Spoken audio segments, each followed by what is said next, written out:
La intención es como, de alguna manera, preparé como una breve conversatorio, llamémosle similar a lo que pasó la semana pasada, esta idea de poder presentar algunas ideas generales que venimos charlando con la masculinidad, retomando un poco lo que nos contaba Néstor la semana pasada, haciendo hincapié en algunas cuestiones que fueron introducidas. Y una de las cosas que a mí más me interesaba también compartir es la posibilidad, digamos, de presentar las masculinidades patriarcales, pero fundamentalmente pensando en el qué deberíamos hacer para modificarlas o el cómo podríamos hacer para modificarlas o por dónde le deberíamos entrar. Porque me parece que es fundamental que además de empezar a pensar, también entiendo que hay muchas compañeras y compañeros que están en territorios y que están acompañando tal vez a mujeres en situación de violencia o pueden encontrarse en situaciones, en la posibilidad de prevenir situaciones de violencia. Y es interesante también empezar a, digo, no, poner sobre la mesa y compartir algunas reflexiones que van en torno a cómo modificamos o cómo deconstruimos, que se podría decir, entre muchas comillas y siendo irónico, que empieza a estar de pronto de moda o es políticamente correcto hablar de la deconstrucción. Y bueno, cómo darle sentido a eso y que no se quede en un eslogan, ¿no? Sobre todo con este aumento de los femicidios que hay, en récord de femicidios en este año, donde parece ser que la masculinidad corporativa de pronto empieza a marcar un parate, hasta acá llegamos, y empieza como a contraatacar. Así que en ese sentido, me parece que además de compartir algunas ideas generales de qué es o cómo es la masculinidad, es también, digamos, está bueno poder presentar y utilizar estos encuentros que nos tienen a gente que está preocupada por la temática en cómo deconstruimos. Así que bueno, por ahí vamos a andar. Y un aviso, a veces suelo hablar rápido. Si algo no se entiende o si estoy hablando muy rápido, les pido que me toman la palabra o lo dicen por el chat. En eso no hay problema, tomémoslo de esa manera, nada más que pensemos que somos un grupo de personas pensando juntos un tema que nos preocupa y cero estrellato ni nada por el estilo. Así que por ese lado. Lo primero que se me... Bueno, como decía Claudia, digo, yo soy trabajador social, pero antes de ser trabajador social soy un varón, fui un varón en esta sociedad patriarcal. Yo nací en La Plata, en una ciudad urbana, capital de la provincia, cosa que no es poca cosa. Entonces también es interesante explicitar también desde dónde hablo yo, en el sentido de, bueno, a mí me interesan las masculinidades desde el lugar, me interesan las masculinidades desde alguien que es varón, cis, y que de alguna manera se ha visto beneficiado con un montón de privilegios, y algunos, por más que he renunciado, los he cuestionado, otros me son asignados simplemente, así que también está bueno aclarar que muchas de las cosas que digo las digo desde ese lugar, desde alguien que es varón y que está preocupado con eso y quiere dejar en todo caso de sostener una masculinidad patriarcal. Como una primera cosa interesante siempre para hablar de estos temas tiene que ver con por qué hay que trabajar con las masculinidades. Siempre hablamos, por lo menos en los últimos tiempos yo empiezo a hablar de masculinidades patriarcales.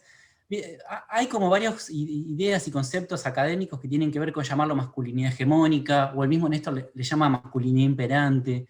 A mí me parece que es interesante, digo, sin cuestionar eso y sin restarle importancia, digo, me parece que una idea que engloba todo esto tiene que ver con masculinidades patriarcales, es decir, la expresión de formas de ser que tienen que ver con masculinidades y que se dan en sociedades patriarcales y occidentales. Digo, no hay que generalizar tampoco, es decir, aquellos varones que fueron criados en Asia, Medio Oriente, digo, seguramente no tienen la misma forma de ser que nosotros aquí, y también es interesante pensar de que puede haber una sociedad que no sea patriarcal y que crió sus propios varones.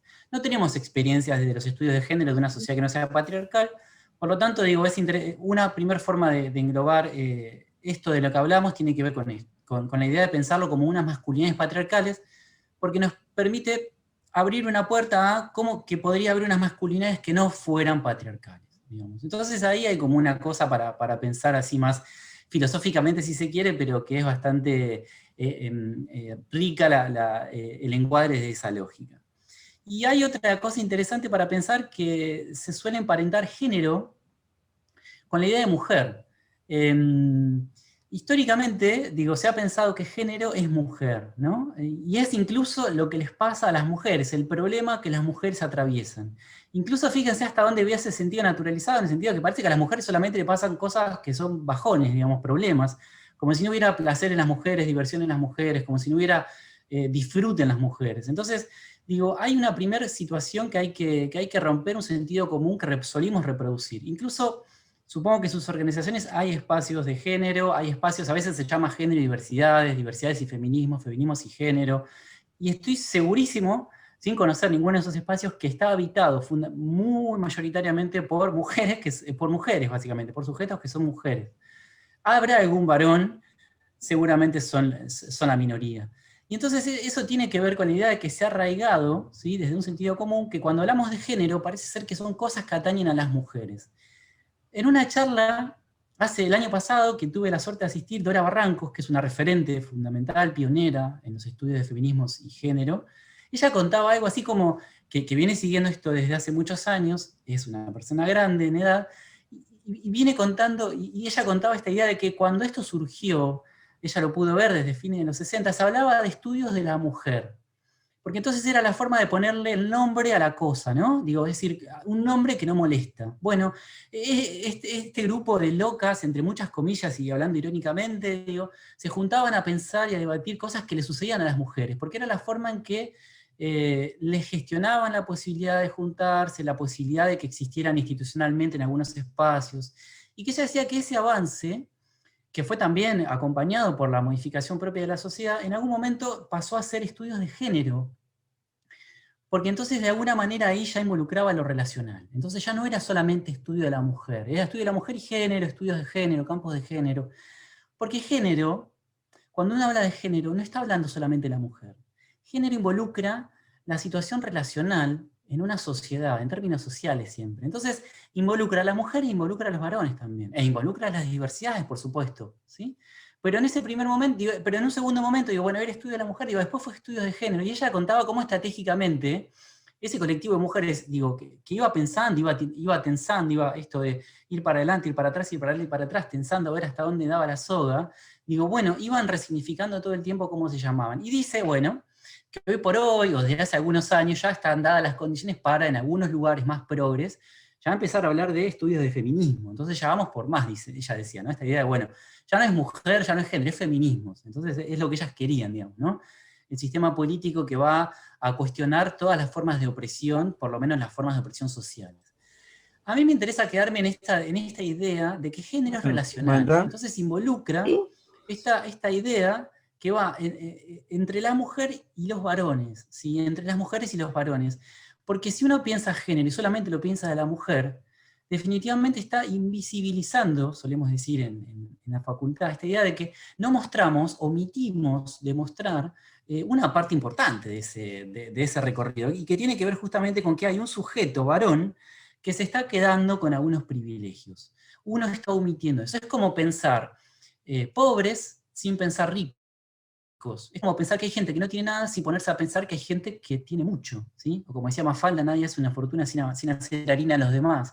Digo, bueno, tiene que ver con eso. ¿Con qué es fundamental? Primero, que dejemos de pensar que género es mujer, para empezar a pensar que es relacional y que varones tenemos mucho que ver en eso. Otra cosa que me parece interesante también siempre te digo, tener en cuenta y compartir es dejar de pedirle cosas a las mujeres. Las mujeres crían, es decir, establecen la crianza, crían a sus hijas, pero también crían a sus hijos. Los varones somos criados mayoritariamente por mujeres. Las mujeres también son las que tuvieron que colectivizarse para entonces empezar a cuestionar el patriarcado, ¿sí? Las mujeres son las que sostienen los espacios de mujer, las mujeres son las que sostienen los espacios de género, las mujeres son las que se masifican hace 30 y pico de años en un encuentro nacional de mujeres, ¿sí? Entonces es como que las mujeres siempre van a la vanguardia y van haciendo cosas, y van pidiéndole cosas. Y de alguna manera es también dejar de pedirles que nos deconstruyan, dejar de pedirles que nos enseñen a no ser patriarcales, dejar de pedirles que nos enseñen a no ser violentos. Entonces ahí empieza a aparecer una idea de que me parece que las mujeres están me parece o es comprobable de alguna manera, que las mujeres están muy activas, se han colectivizado, han logrado ocupar la agenda pública, han instalado una problemática, ¿sí? digo, que quien tenga dudas puede recorrer desde 2015 para acá todas las manifestaciones de Ni Una Menos que hubo, cada vez más masivas. Entonces, es la idea de, paremos de pedirle cosas a las mujeres, y es hora, y aquí explicito mi postura, de que los varones empecemos a hacernos cargo de que hay cosas que no están andando y que nos atañen a nuestras propias acciones y tareas, y que están en nuestra órbita de gobernabilidad, digamos. Es decir, son cosas que efectivamente podemos hacer nosotros. Entonces, esa es otra cosa interesante para poder contar.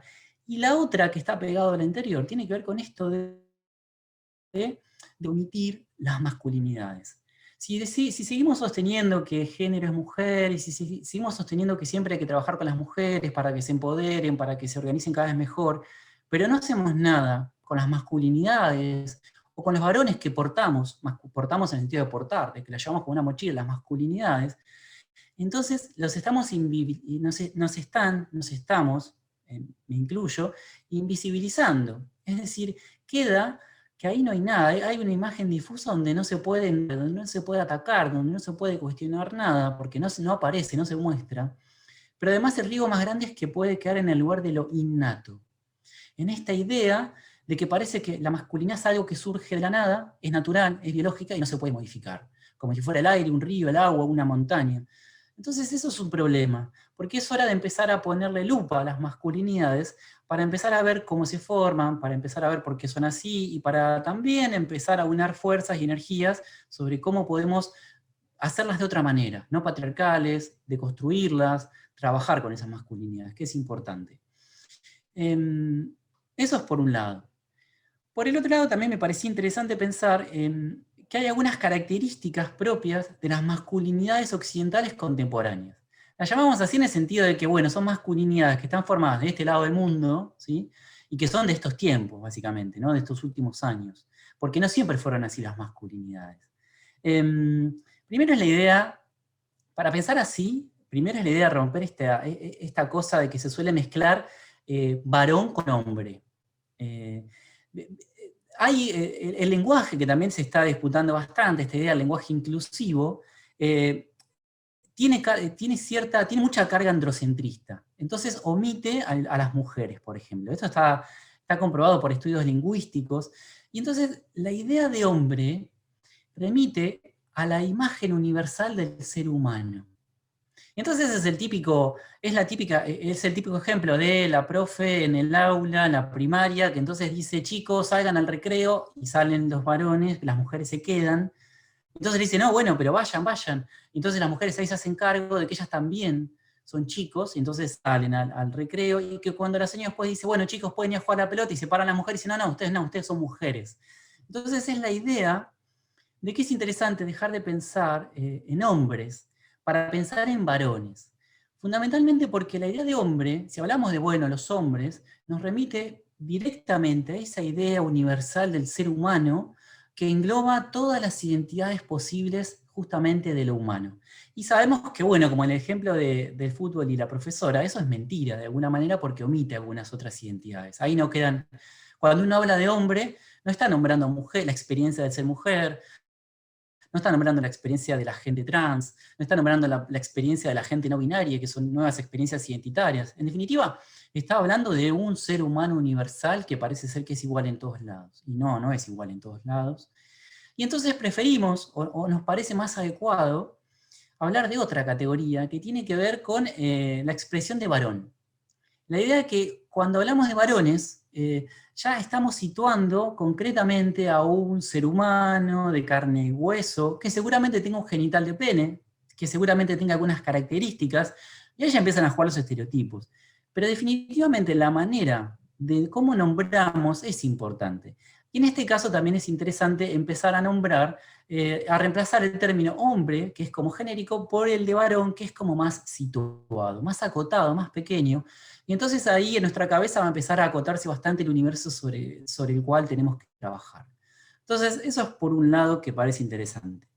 Ahora, por otro lado también es interesante, pensando en características de estas masculinidades, de estos varones, es interesante empezar a pensar que las identidades masculinas son construcciones sociales. Eso es algo muy... es un término muy de la facultad, muy académico tal vez, pero tiene que ver con la idea de que justamente no son naturales. Yo no tiro una semilla, pongo agua, le da el sol y sale una masculinidad, sino que la masculinidad es un invento humano. Lo único que no es un invento humano es que hay un ser humano con órganos internos que respira y come y tiene que abrigarse, básicamente, pero después de ahí, todo lo demás es humano, cómo nos vestimos, cómo caminamos, si nos dejamos barba, si nos afeitamos, si usamos anteojos, si no. Entonces, esa idea también es interesante. Pensar que las masculinidades son una construcción social. Porque eso es lo que nos da las pautas de que justamente es modificable. Si no pensáramos que la masculinidad no es una construcción social, que la masculinidad es una esencia que uno obtiene apenas nace, entonces la verdad es que todo esto no tendría sentido, los estudios de género no tendrían sentido, este encuentro no tendría sentido, porque nos estaríamos perdiendo lo más importante, que es la posibilidad de modificar. Ustedes saben, en el año 1949, una gran referente histórica de los feminismos, Simone de Beauvoir, una filósofa francesa, ella escribió un libro, El segundo sexo, donde ahí decía básicamente esta idea que tal vez la hayan escuchado hablar, que tiene que ver con no se nace mujer, se llega a serlo. Y lo que refiere ahí Simone de Beauvoir, es la primera vez que lo dice, es esto de, justamente, no es algo innato, no se nace mujer. Pasan cosas en el medio, en la crianza, en el transcurso de la vida social, que forman una mujer. Bueno, con los varones pasa lo mismo.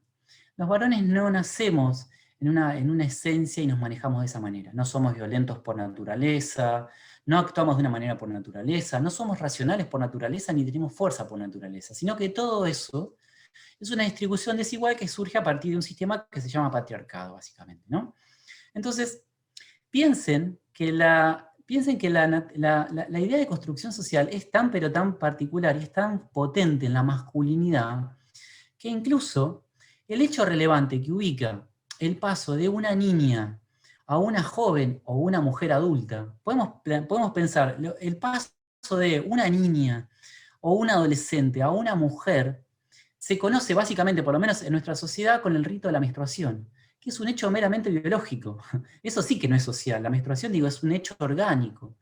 Y esa transformación, ese pasaje, ese rito, le llamamos de pasaje, de una juventud inexperta a otra cosa preparatoria ya para una mujer, es justamente una situación orgánica, biológica, ¿sí? Que incluso no es manipulable. Digo, las mujeres no pueden decidir cuándo tienen su primera menstruación o no, y de hecho ahí está la disparidad de las experiencias. Hay gente que viene antes, hay gente que viene después.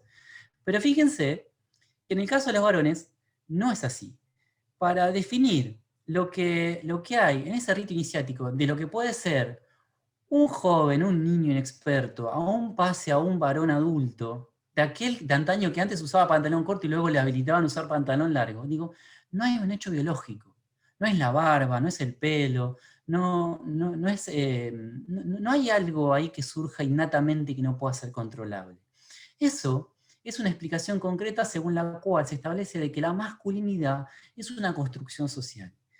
¿Cómo van a ser esos ritos iniciáticos? Bueno, eso va a cambiar en cada sociedad, va a cambiar en cada momento histórico. Digo, en algún momento era la primera relación sexual, eso luego ha ido cambiando, se ha ido aminorando.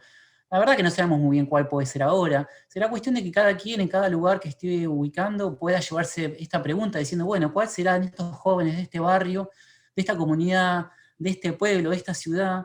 ¿Cuál serán estos jóvenes lo que se está marcando como un rito iniciático?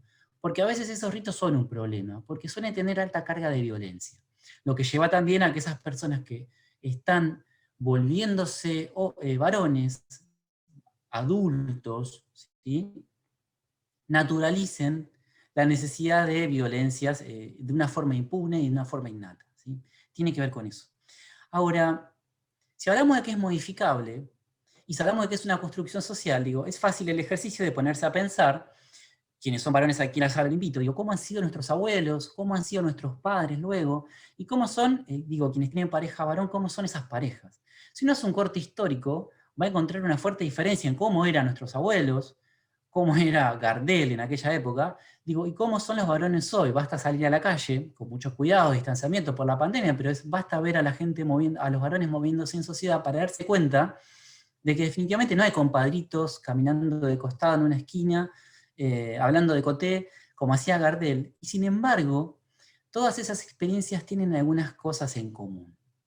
Entonces, lo que hablamos aquí incluso tiene que ver con que las experiencias de la masculinidad ahora empiezan a incluir experiencias que se las conoce como metrosexuales. No sé si han oído hablar esta idea de que ahora los varones van a salones de belleza, se hacen la manicura, tienen algunos dejos de arreglarse en términos físicos, y que eso antes era potestad de las mujeres. Y que muchos de esos varones que acceden a esas circunstancias no son homosexuales e incluso no tienen una masculinidad no patriarcal. No tiene nada que ver la patriarcalidad o no respecto de la metrosexualidad de un varón. Entonces, lo que queremos marcar con este ejemplo es la idea de que hay ayornamientos. Esta idea de que hay modificaciones, de que como que la masculinidad es tal así como una construcción social que se va adaptando a los tiempos que corren, ¿sí? Incluso en algunos sectores, por ejemplo burgueses o de clase media, empieza a estimarse como algo positivo el hecho de que los padres tengan una crianza más comprometida para con sus hijos y con sus hijas, cosa que antes de antaño esto no era ni de casualidad. O incluso empiezan a establecer más diálogo, o incluso los varones ahora van a terapia, cosa que antes no estaba ni pensado. Sin embargo, hay algunas cuestiones que se mantienen a lo largo de estas experiencias históricas y que tienen que ver con la idea de unos ciertos privilegios. Ahora, más adelante voy a hablar de unos privilegios, pero en definitiva, las masculinidades van cambiando, las masculinidades se van ayornando, se van acomodando, pero hay que tener mucho cuidado, porque muchas veces es un ayornamiento que tiene que ver con cambiar, le decimos, para que en definitiva nada cambie, para que en definitiva se mantenga el lugar de privilegio, el lugar de dominio, ¿sí? El lugar de comodidad. Entonces, ahí hay que tener mucho cuidado que no nos engañen los tiempos modernos también. Eso es por un lado. Y por otro lado, también es interesante hablar de que esto que estaba planteando al principio, ¿no? Esta idea de, bueno, en definitiva, ¿qué son las masculinidades y cómo las definimos? Es una flor de lío definir qué es una masculinidad. Digo, se llaman coloquios internacionales de masculinidad, donde hay un montón de gente que sabe un montón, que se desvana los sesos pensando en cómo delimitar epistemológicamente el tema, filosóficamente, porque entonces que una persona no binaria es un varón o no, o qué hay ahí atrás. Lo cierto, sin llegar a esos niveles de debate que tampoco nos interesa, lo cierto es que es un problema definir qué es la masculinidad, y hay algo que nos queda claro. Masculinidades no está definido por la genitalidad y no está definido por la heterosexualidad. Es decir, cuando hablamos de masculinidades, aquí voy a dar una vueltita, síganme con esto, cuando hablamos de masculinidades, no tenemos por qué referirnos sí o sí a personas que nazcan con un genital pene, por ejemplo. La experiencia masculina no debería circunscribirse a eso solamente, a lo que les pasa a los seres humanos con pene, ¿sí? Ahora, tampoco debería circunscribirse solamente a lo que le pasa a esos sujetos con pene y que además son heterosexuales, es decir, que les gusta a alguien del otro sexo, ¿sí? Porque, digo, lo que hablamos cuando hablamos de masculinidades es otra cosa. Lo que nos queremos referir cuando hablamos de masculinidades es la idea de que son aquellos sujetos que portan, decimos, ¿sí? Prácticas que producen dominio, que generan dominio, aquellas personas que llevan adelante prácticas sociales, discursos sociales, formas de ser, ¿sí? Que establecen una supremacía por sobre el resto de las personas o que todo el tiempo están tratando de establecer una supremacía. Con esa lógica, con esa forma de seguirnos, ya se nos abre la cabeza de vuelta para pensar de que también las mujeres, los sujetos que nacen con vagina, lo que conocemos como mujeres, también pueden llevar adelante prácticas de masculinidad. ¿Sí? Entonces, estamos hablando de que aquí es interesante pensar el feminismo, porque lo que estamos atacando es la idea, no estamos atacando a sujetos con pene. Lo que estamos atacando acá es la idea de esas prácticas que producen opresiones, que producen subordinación en otro. Aquellas prácticas que me habilitan a que yo me aproveche de los tiempos y de la energía de otras personas. Tiene que ver con eso. Ahora, dicho esta salvedad, me voy a contradecir a mí mismo, porque está bien, no atacamos a los sujetos que nacen con un pene. Sin embargo, hoy por hoy, en nuestro mundo moderno, 2021, en este principio del siglo XXI, ¿sí? El problema, el conflicto social, está en las masculinidades que tienen los sujetos varones que nacen con un genital de pene. Cuando hablamos de masculinidades patriarcales, y eso nos parece que es un problema social, son aquellas masculinidades que portan esos sujetos que hoy se llaman varones cis, esos sujetos que nacen con un genital pene y que concuerdan con ese rol asignado por el patriarcado. ¿Por qué hice estas dos salvedades? ¿Para marearles? No, no es mi intención. Si alguien se mareó, vuelvo para atrás. Pero tiene que ver con que, digo, no hay que acotar a veces la experiencia de la masculinidad a solamente una genitalidad, ¿sí? Porque se nos puede escapar ahí una tortuga que no queremos, pero al mismo tiempo tampoco hay que perderse de que si hoy por hoy estamos hablando de femicidios como un problema social, que nos quita la vida de una compañera mujer casi cada 24 horas en promedio, ¿sí? Ese problema es producido y reproducido por estos sujetos varones que nacen con un genital de pene y que portan una masculinidad patriarcal. Y ahí es acotada la experiencia, ¿sí? Sujetos varones que nacen con un genital de pene que portan una masculinidad patriarcal.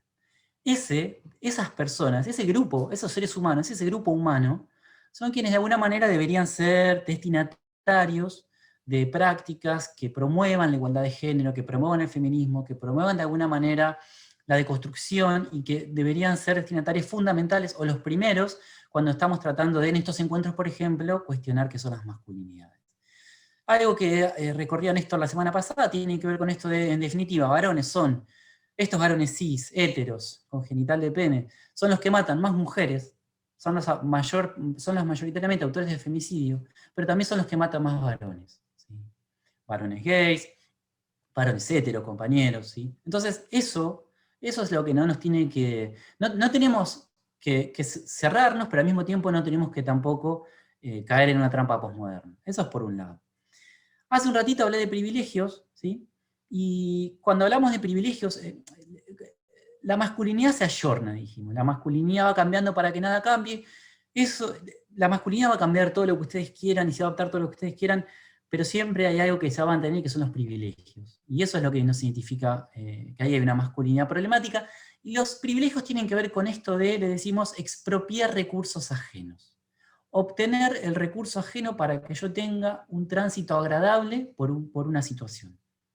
Cuando decimos que es un tránsito agradable, no es porque es un tránsito feliz, ¿sí? Porque, por ejemplo, digo, se enfermó alguien y hay que cuidarlo, a mi varón socialmente se va a esperar menos de, por ejemplo, mi hermana mujer. ¿Sí? Se enferma mi mamá, toda la familia va a mirar a mi hermana para que la vaya a cuidar y no a mí.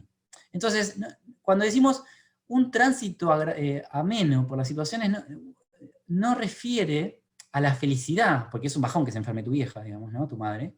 Entonces, no decimos que es feliz, decimos que es menos problemático, me culpa menos, me carga a mí menos. Socialmente se espera, ¿sí?, de que la que vaya sea mi hermana, no yo. Yo puedo charlar con mi hermana y podemos repartirnos en horarios parejos, o incluso puedo ir yo siempre a cuidar a mi hermana. Pero si hago eso, hasta incluso socialmente, se me va a felicitar porque actué y y la liberé a mi hermana de tener que ir a cuidar. No sé si se entiende, no sé si quedó clara la trampa de la masculinidad, pero si se enferma alguien y yo no voy y va mi hermana, es lo socialmente esperado. A mí nadie me va a decir nada, no me van a mirar mal. A mi hermana sí la van a mirar mal si mi hermana no va a cuidar, pero mientras que yo me haga el tonto no pasa nada. Ahora, si yo doy un paso adelante y voy a cuidar, la sociedad me felicita. Che, un varón que fue a cuidar. Un varón que hace tareas de cuidado, un varón que ayuda en la casa, un varón que tiene una paternidad responsable y cuida, un varón que es responsable efectivamente, un varón que cuida a su novia. Entonces, ahí hay una doble trampa que tiene que ver con la idea de que, de alguna manera, el sistema patriarcal ha montado todo de tal manera de que los varones tenemos mucho de qué ganar siempre, y hasta cuando renunciamos a los privilegios, a veces terminamos ganando. Es lo que le llamamos dividendos de la masculinidad, ¿no? Dividendos patriarcales de la masculinidad. Todo de lo cual yo siempre me beneficio y engloba mi currículum, ¿sí?, en este mundo. Digamos, eso es un problema. Y la otra cuestión que hay que tener en cuenta, bueno, dos cuestiones más, digo, tiene que ver primero con un arsenal de justificaciones. Si yo no puedo ir a cuidar, voy a tener un arsenal de justicia. No, es que no sé cuidar, no me criaron para cuidar. No, a mí yo me desmayo si tengo que dar una inyección, yo si veo que no puedo ir al hospital, me cae mal ese olor. Digo, nacemos y nos crían y nos dispone la sociedad con un arsenal de justificaciones que nos deja bien parados siempre. ¿Sí? Esa es una cuestión. Y la otra cuestión, cuando hablamos de privilegios, de masculinidades patriarcales, hablamos de poder. Y acá es esto, es el mero ejercicio del poder. No sé si lo han trabajado antes, supongo que lo van a trabajar después, si no es que no lo han trabajado antes, pero tiene que ver con la idea de esto de ejercer el poder respecto de otras personas. Y esto es tremendo, porque no se trata solamente de ejercer poder de la fuerza. No se trata solamente de que efectivamente yo tenga más fuerza que mi hermana, que mi pareja, que las mujeres, que cualquier mujer. Porque de hecho yo hay veces que no tengo más fuerza física, no tengo más potencia. Soy holgado, flaquito, menudito, no. Incluso si fuera a pelear mano a mano con una mujer, seguramente me ganara. Cuando hablamos del poder de las masculinidades, no tiene que ver con eso, sino que tiene que ver con la persuasión, la amenaza de que puedo agredirte.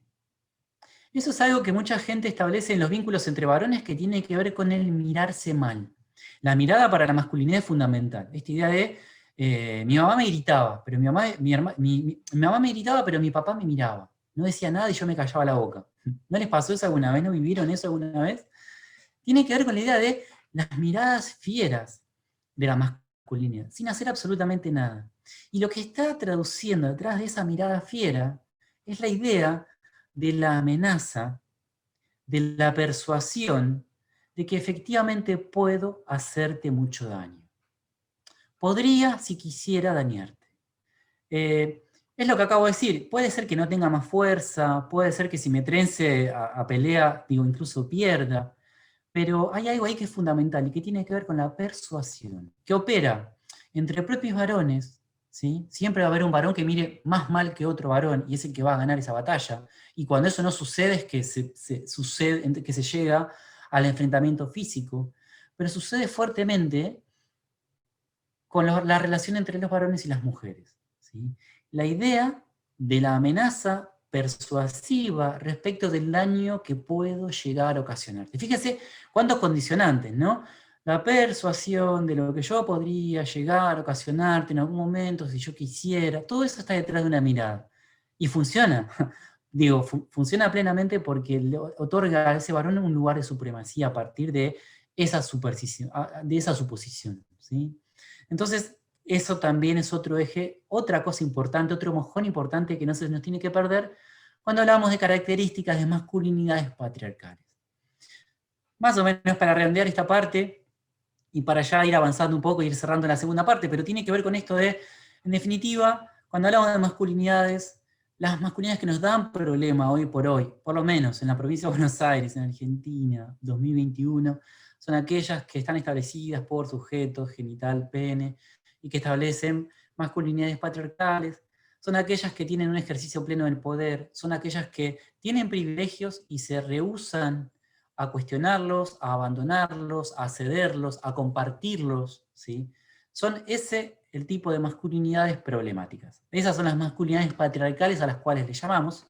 Y la idea que yo también quiero que se quede, además de todo eso que les quiero compartir, es la idea de que eso no es innato. No hay nada en el hecho del parto o no hay nada en el cromosoma que traiga estas ideas, sino que todo esto que yo acabo de nombrar, la persuasión, el ejercicio del poder, la amenaza, el femicidio, ¿sí? Los privilegios, todo eso es social y pertenece a la vida humana, a la que hacemos básicamente entre los seres humanos, ¿sí? Ahora, avanzando, en un segundo momento, tomo agua porque no di más, perdón. Avanzando hacia un segundo momento, me interesa ir cerrando la charla para dar lugar a nada, bueno, preguntas, debates, vi que hay unos comentarios en el chat que no puedo hacer, no puedo leer, perdón, no puedo hacer todo, pero quería compartir esta idea, bueno, ¿por dónde le entramos a la masculinidad? Porque tenemos todo esto, digo, si se termina acá es un bajón, no hacemos nada.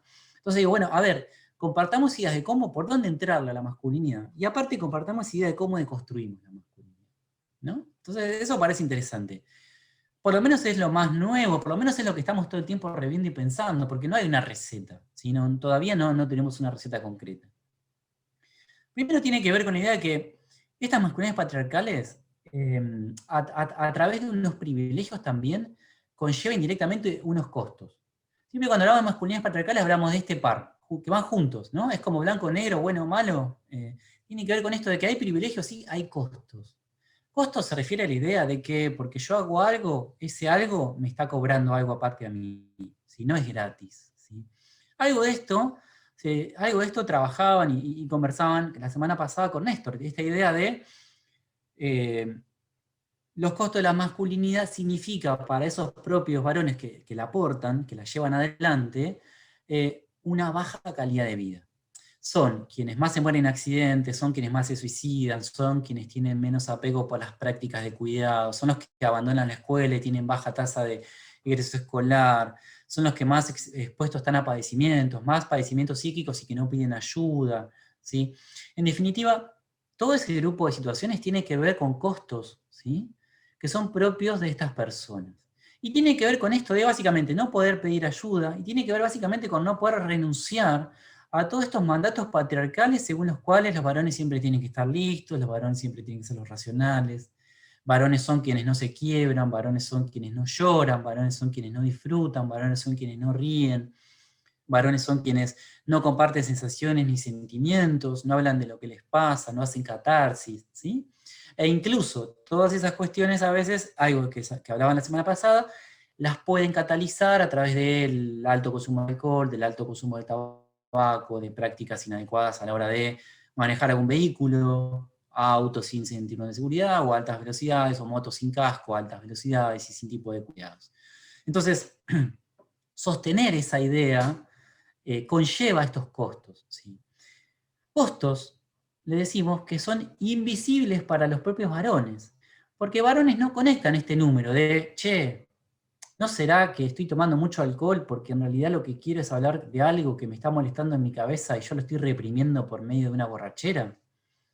¿No será que estoy consumiendo mucho tabaco porque en realidad lo que me da es ansiedad porque lo que está detrás es otro problema, otra problemática y que podría estar tal vez resolviendo de otra manera que no sea tan dañino para con mi propio cuerpo, que es en todo caso el único que tengo?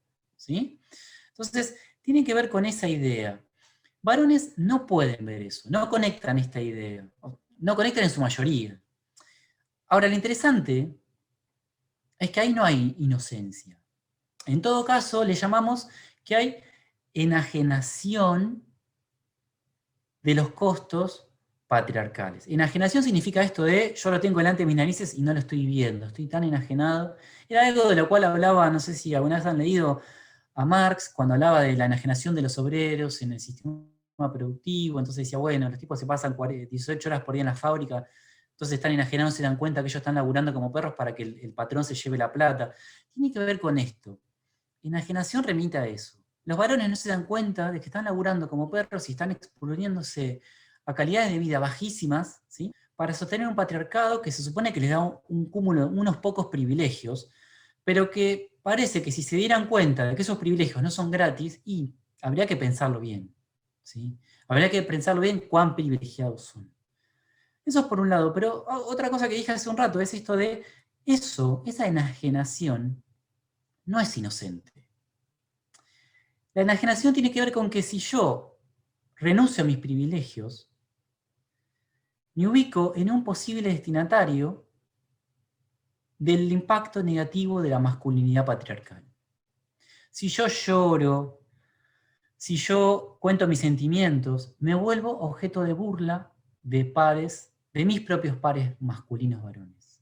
¿Se entiende? Si yo de pronto empiezo a plantear una ruptura respecto de los estereotipos y los mandatos de lo que se espera de mí, me someto indirectamente a toda la violencia que pueden desplegar los varones. Y créanme que nadie más que un varón conoce la violencia, bueno, las mujeres también, ¿no? O el femicidio. Me expresé mal, pero créanme, digo, que conocen bien los varones de lo que son capaces los otros varones. Entonces, tiene que ver esta idea de que ahí, en esa enajenación, no hay violencia. Es un problema, en definitiva, filosófico que tiene que ver con el sistema patriarcal y esta idea de enajenación, ¿sí? ¿Por qué esto? Porque a veces también cuando hablamos de costo de la masculinidad, hay como una sutil tendencia a pensar, uy, pero pobre, che, los varones también son víctimas del patriarcado. Y ahí hay un punto que tampoco es claudicable, no hay que abandonar esto. Varones no son víctimas del patriarcado. Las víctimas del patriarcado son las personas oprimidas, sujeto mujer, disidencias, diversidades, ¿sí? Identidades diversas, el colectivo LGTBI y más, ¿sí? Varones no son víctimas y no son inocentes en tanto y en cuanto obtienen unos privilegios y en tanto y en cuanto se llevan la mejor parte. Tienen costos y esto tiene que poder ser aprendido esta lógica. Privilegios y costos, ¿sí? No tiene que ver con inocencia, no tiene que ver con ser víctimas. Lo que pensamos siempre es que una forma de entrarle a la masculinidad tiene que ver con poder hacer visible para los propios varones estos costos. Es decir, primero la idea de que esas masculinidades tienen costos negativos para ellos mismos, que muchas veces a los varones se les pierde. Entonces, empezar a evidenciar, empezar a conectar esto que yo decía recién. Varones parece que no conectan esta idea de, bueno, el exceso de alcoholismo, de tabaquismo con alguna problemática que podría ser trabajada de otra manera. Entonces, tiene que ver con que varones empiezan a ser conscientes del costo de sostener esta masculinidad patriarcal. ¿Sí? Esa es una forma. Y hay otra cosa, y que tiene que ver además, que nos pasaban algunos talleres, y esto es re interesante, me ha pasado, me acuerdo y siempre, o sea, no creo que me olvide más, y siempre lo comparto, tiene que ver con esta idea de, una vez hacemos un taller con varones, cis, digo, y uno empezó a darse cuenta y dice, no, pero yo cuando era chico escribía poesía. Cuando era pibe, cuando era adolescente, digo, y en un punto dice, y a mí me gustaba, me hacía feliz, y en un punto dejé de escribir poesía. Cuando me hice más grande empecé a dejar de escribir. Y el flaco en un momento captó esta idea de que, claro, no, me empecé a hacer más grande y empecé a ir por otro lado, porque los varones no escriben poesía. Salvo algunos excepcionales, pues Cortázar, bueno. Digo, salvo algún genio literario que se sale de la norma. Digo, los varones rasos no escriben poesía, no se expresan los sentimientos a través de escrituras que son de esa lógica. Entonces dice, claro, yo no. Entonces, eso es la idea de también hacerle ver a los varones las cosas que les gustaba y que tuvieron que dejar de hacer para sostener una masculinidad que les dé privilegios. Eso es re interesante y es básicamente el talón de Aquiles para poder quebrar en cualquier dispositivo de desconstrucción, cualquier dispositivo de atención con varones violentos, cualquier situación que vaya por ese lado, va por ese lado, ¿se entiende? Esta idea de, che, ¿cuántas cosas te has perdido? Y ahí, bueno, nada, es reconstruir la historia, es biográfico, son dispositivos que están pensados por ahí de otra manera, pero es, che, las cosas que yo dejé de hacer, que a mí me gustaban y me hacían feliz, ¿sí? Y que ya no estoy haciendo, y no es que no estoy haciendo gratis, no estoy haciendo para sostener esto. Eso es súper interesante. Y después, para hablar de la deconstrucción, me interesaría como compartirles en estos últimos 5 minutos, más o menos, algunas ideas generales que tienen que ver. Yo no sé si, digo, a mí me da la sensación que hoy por hoy la deconstrucción en sí mismo hay un riesgo muy importante porque podemos caer en un eufemismo de la deconstrucción. Esta idea de, se repite, che, nos estamos deconstruyendo, soy un varón en deconstrucción, y que eso en realidad no diga nada. Es una excusa, no, a mí no me digan nada porque yo me estoy deconstruyendo, digo, ¿sí? Entonces, parece ser que ahora, hasta hace algunos años, yo diría que hasta hace unos 2, 3 años, digo, nadie hablaba de construcción, nadie hablaba de varones en deconstrucción, no era una palabra usada, ¿sí? Ahora parece que hay. La idea no es caerle a la deconstrucción, la idea es no usarla como un eslogan y darle sentido, que tenga sentido, ¿sí? Llevarla adelante de una manera responsable y de una manera sincera, ¿sí? Responsable en términos políticos, ¿sí? Con estos feminismos que se están movilizando al calor de Ni Una Menos, con estas mujeres y disidencias que se están organizando cada vez más, digo, hay ahí una ética política que deberíamos tener, ¿sí? Según la cual no usemos la deconstrucción como un mero eslogan de a mí no me hagan nada, che, que yo me estoy reviendo, ¿sí? Porque eso también es parte de el cambiar para que nada cambie. Entonces, primera cuestión es, tratemos mejor a la deconstrucción. Seamos responsables y llevemos adelante dispositivos que realmente vayan por más. Eso es una cuestión. Otra cuestión me parece interesante, digo, bueno, no, creo que ya un poco lo que venía contando, digo, quedó claro que hay que promover la deconstrucción porque justamente la masculinidad es una construcción social, esto que contaba al principio, ¿no? Entonces tenemos que poder entrarle. Y la otra cosa tiene que ver con varones, ya lo dije, digo, no son inocentes, no son víctimas tampoco. Güey, ¿qué son los varones? Me van a decir. Los varones son responsables.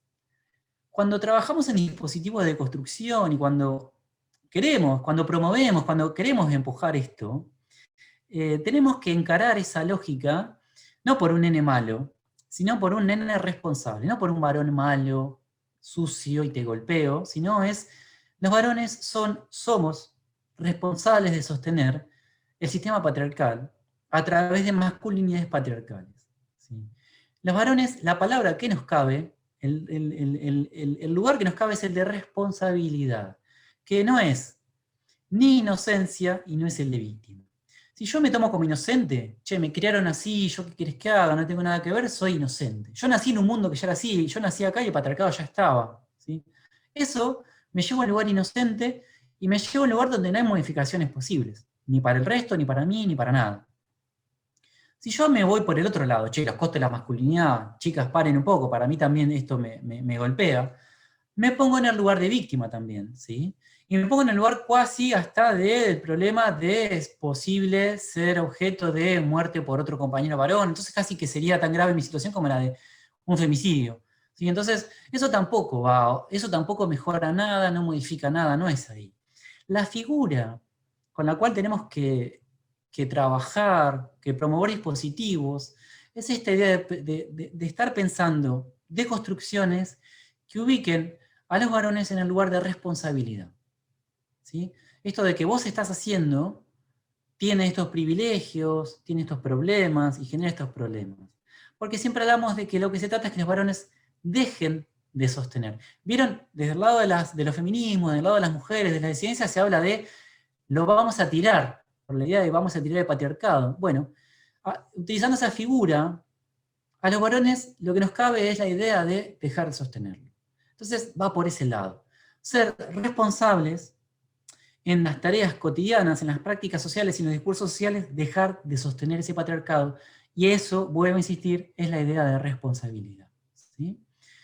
Aparte, la idea de responsabilidad nula esta fuga por el lado de la inocencia o hacerse la víctima, sino que me ubican diciendo, bueno, yo tengo capacidad y potencialidad de poder hacer, de así como estoy haciendo algo, lo puedo hacer de otra manera.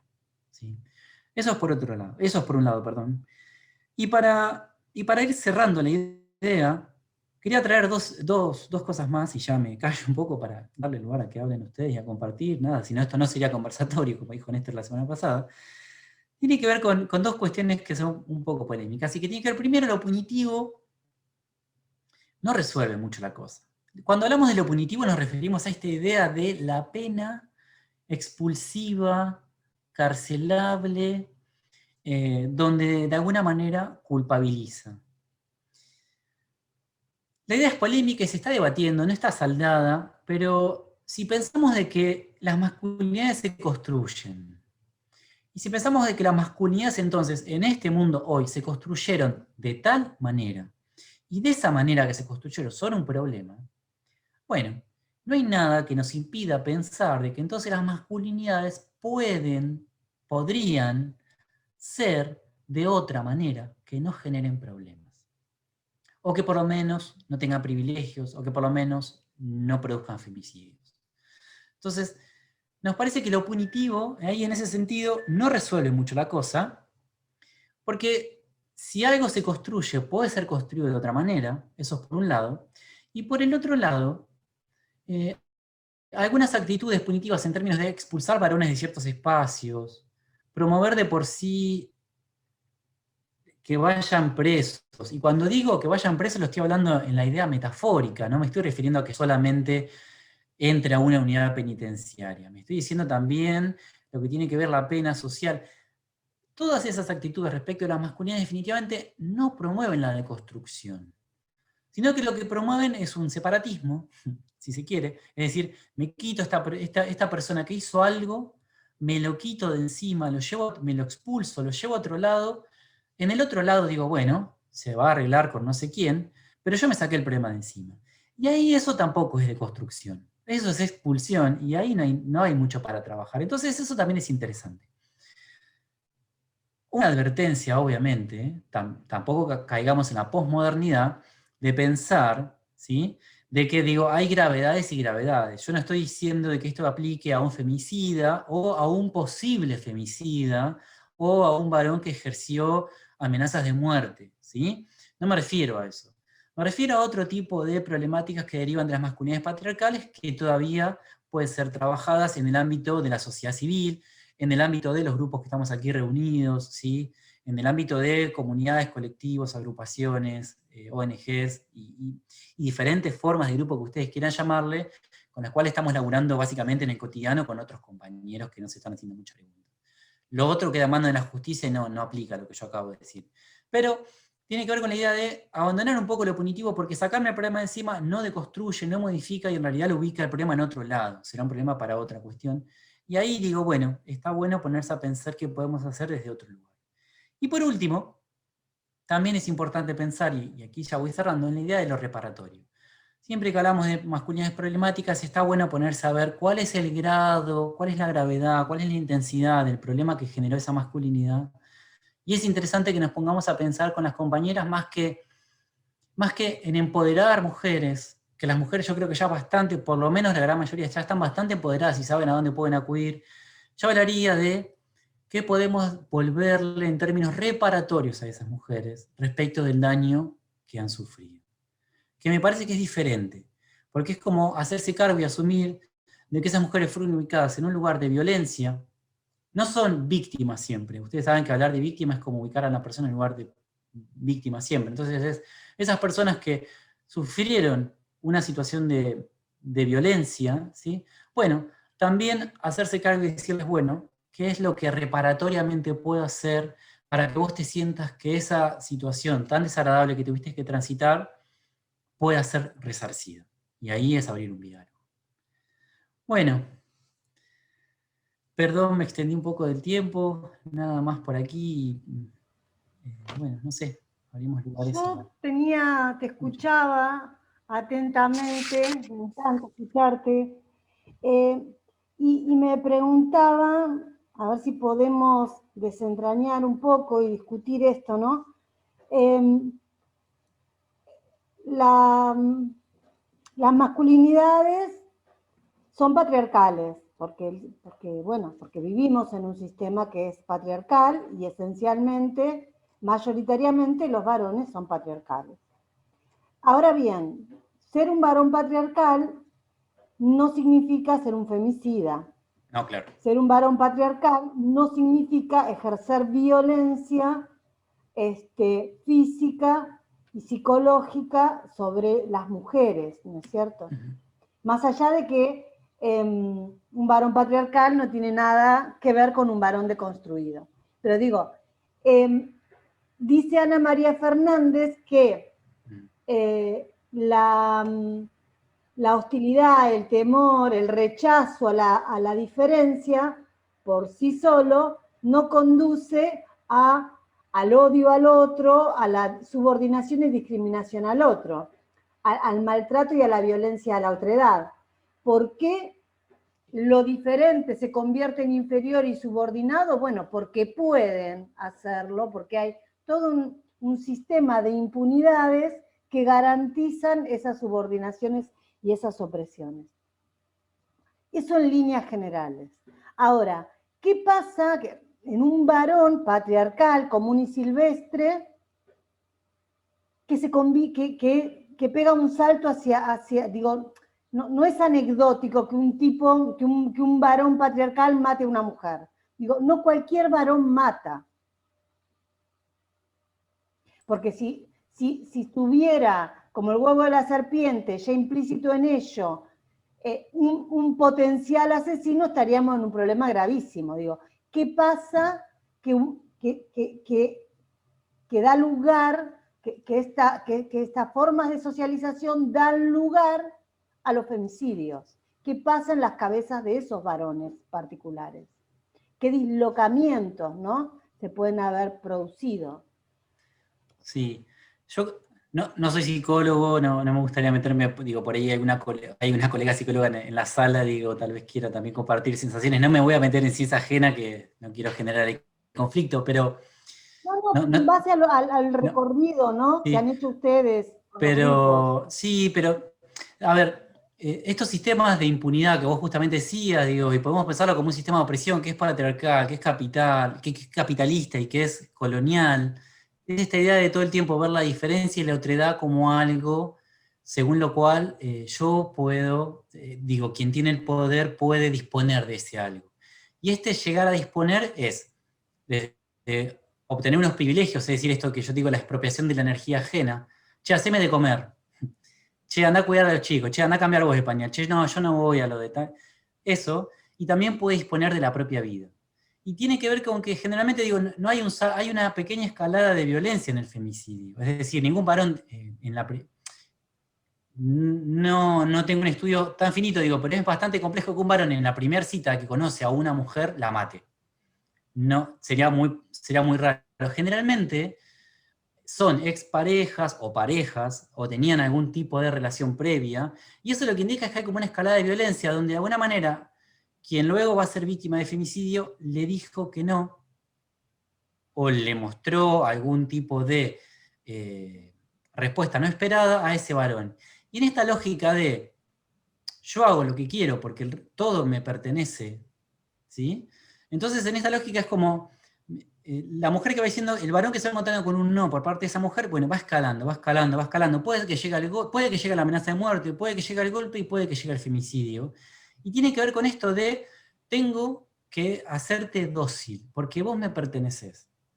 Es esta la idea de trasfondo que hay detrás de femicidio. Es esto que yo estoy matando, no es un ser humano que tiene derecho a la vida, que tiene derechos humanos, ¿sí?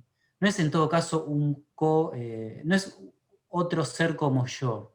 No, justamente no es otro ser como yo, justamente es una cosa según la cual yo puedo disponer para hacer lo que quiera hacer con eso, ¿sí? Y la otra cosa interesante que eso por un lado, digo, no sé si más o menos, digo, por ahí también para compartir, digo, no sé si respondí un poco a esto de los femicidios, pero, y la otra cosa interesante que me quedé con un principio que no dije, y tiene que ver con, si uno se pone a ver la cantidad de varones violentos efectivamente, físicamente, ¿no? Agresivos que hay en la vida, y en todo caso la cantidad de femicidios que ocurren, si uno se lo pone a comparar con la cantidad de varones que existen, digo, los números son muy bajos. ¿Qué quiere decir con esto?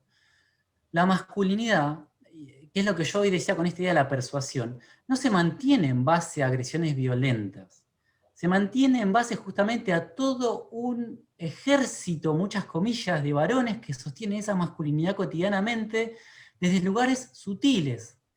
No se sostiene en base a los violentos, se sostiene en base a los que callan, ¿sí? Se sostiene en base, decimos, a los cómplices.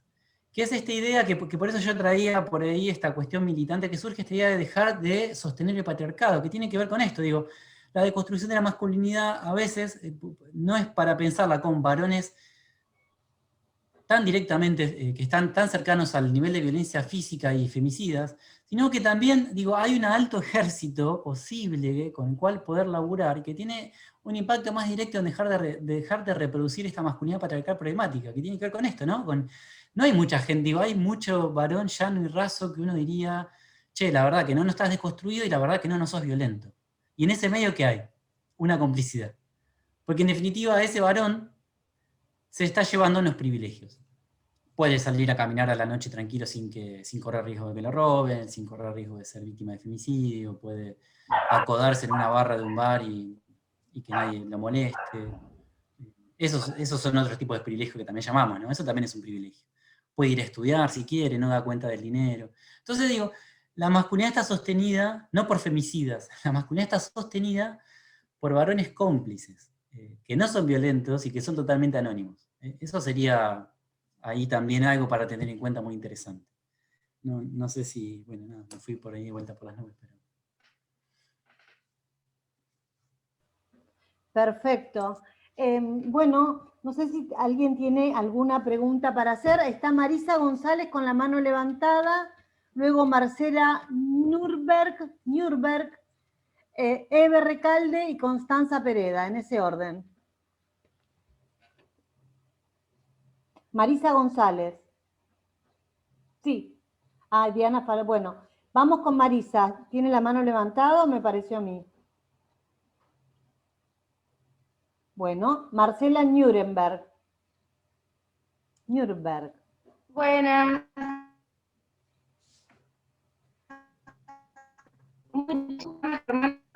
Compartimos un espacio de trabajo en ese momento. Creo que está acá una charla, venció a la institución en la cual trabajábamos. ¿Cómo la no Marce? sé, Bien. esto de no ser cómplice. En el 9-11, hablando de la policía bonaerense y las masculinidades. No se escucha bien, Marcela. A ver, apago la cámara.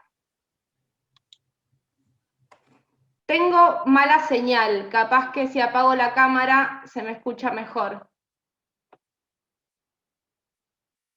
¿Ahí se me escucha un poco mejor? Sí, sí. Sí, totalmente, ahí se escucha. Ahí está.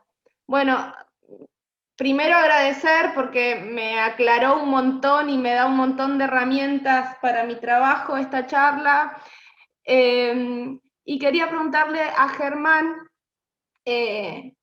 si conoce de experiencias no sé, en otras partes del mundo tal vez, de justicia retributiva, por así decirlo, perdón, reparativa, porque estos días salió en las noticias que, por ejemplo, a un hombre que sistemáticamente venía incumpliendo su deber de alimentos con los hijos, ya sin saber más qué hacer de alguna manera, lo condenaron a 8 meses de cárcel, después de estar años sin cumplir con la cuota alimentaria de los hijos y ejerciendo mucha violencia económica a su mujer y a la madre de sus hijos y a sus hijos. Entonces, quería preguntar si conoces de otras, no sé, por ahí de otras partes del mundo, o de, bueno, ¿cómo hacemos, si no es la cárcel, claramente no es la cárcel la solución, qué otras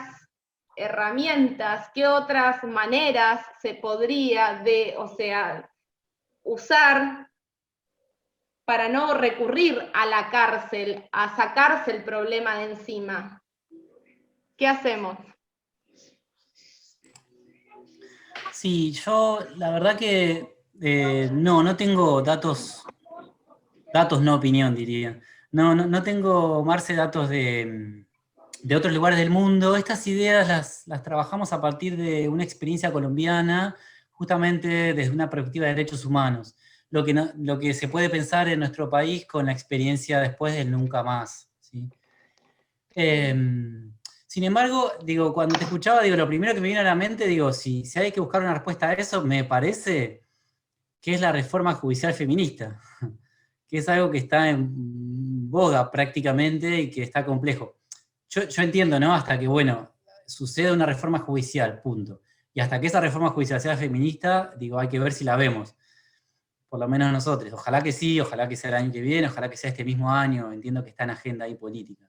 Pero a mí me parece que parte de recuperar esta idea reparatoria, y a mí me parece que parte de poder empezar a trabajar con varones que ejercen violencia, o incluso este mismo fallo, yo sí, es súper interesante, también lo leí, digo, este tipo de medidas surgen a través de agentes judiciales que definitivamente tengan perspectiva de género. Y aquí entramos en el debate, no tiene que ver con que sean juezas mujeres, porque ya sabemos que las mujeres tampoco, o sea, el feminismo no es una cuestión de genitalidad, no es eso, sino que nos referimos a esta idea de que en definitiva se puedan estar pensando lógicas desde otro lugar, y eso es feminismo puro. Entonces digo, no tengo el dato concreto de en qué otros países o qué otras experiencias, pero si queremos pensar otro tipo de respuestas y soluciones a este tipo de problemas, hay que pensarlas desde el feminismo. Y vuelvo al principio de la charla, el feminismo no como eso que decía Dora Barrancos, bueno, la mujer, género, qué sé yo, sino el feminismo como la postura del sistema político en el mundo que justamente va a cuestionar las opresiones. Creo que va por ahí, es decir, cómo yo resuelvo la vida de un varón que ejerció violencia no es justamente condenándolo a que sufra opresiones, es justamente trabajando respecto a por qué ejerció opresiones hacia otra persona y ahí empezar a ver qué pasó, ¿no? me parece que va por ese lado. Es decir, esa sería la forma de encararlo.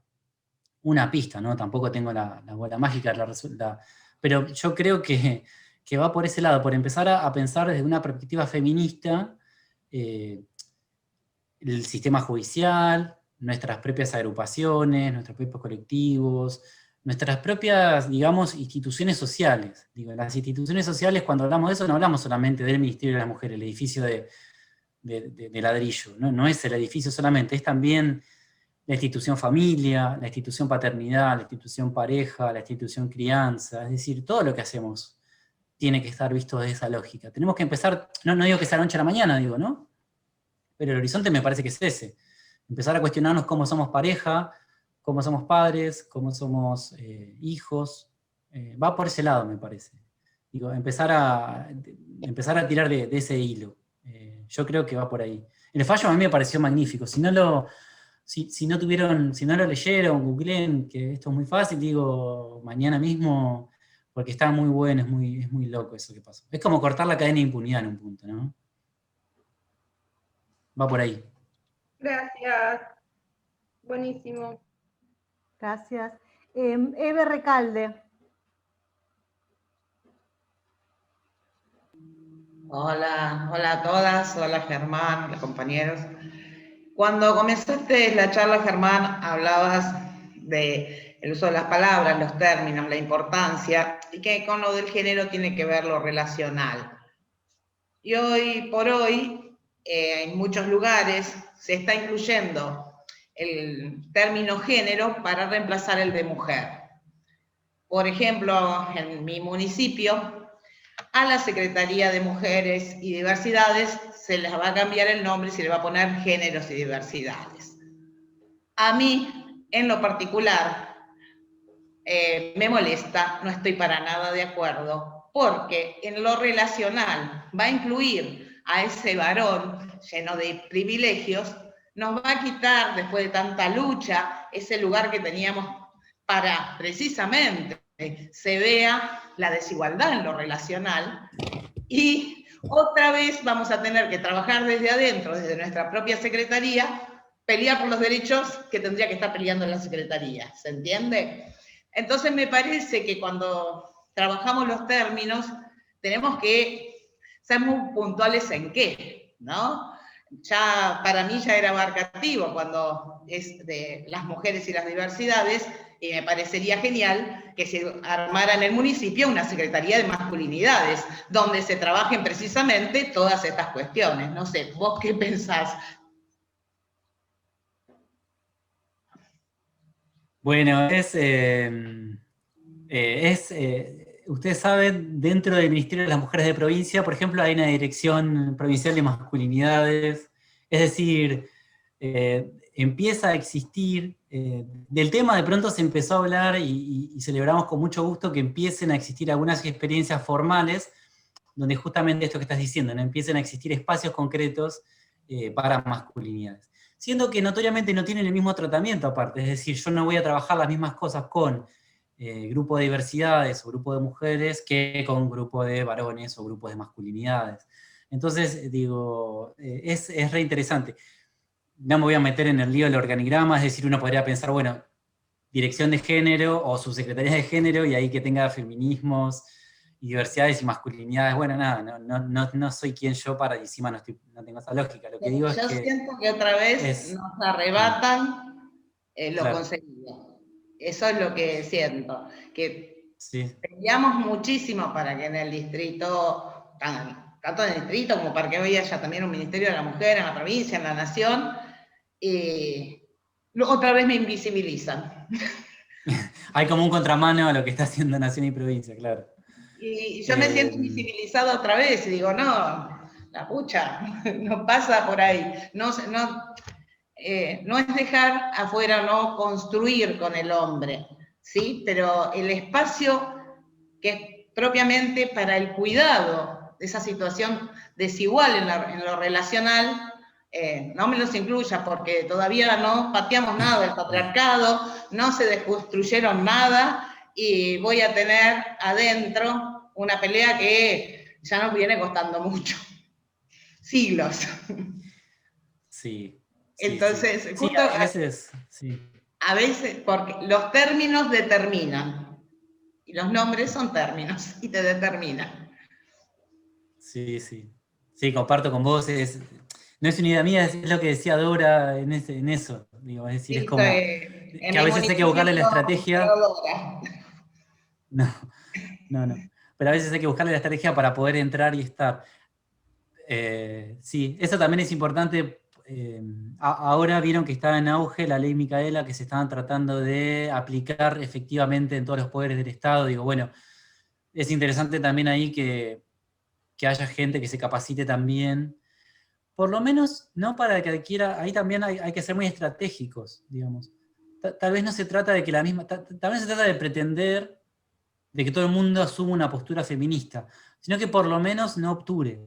Es decir, eh, no querés promover, no promuevas, pero por lo menos no bloquees, no obture el camino que se está haciendo, o no obstaculices a quienes quieren avanzar. Eso me parece que también es una, algo ético, digamos, de quienes de alguna manera tienen funciones públicas, por lo menos en los cargos políticos. Y ya que pedimos la reforma feminista judicial, ¿por qué no también la reforma política feminista? Y ya que estamos, pedimos todos, y total, Y sí, vamos por ese lado. claramente que sí. Sí, sí, sí.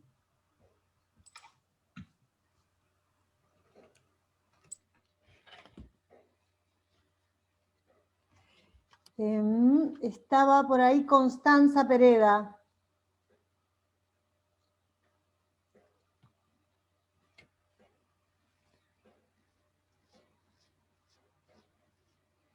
Connie, no la veo.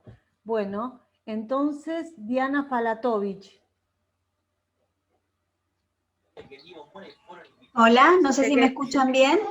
Se quedó sin luz, Claudia, por eso. Ah, Tomás, agarrá a la nena, por favor. alguien que tiene un micrófono.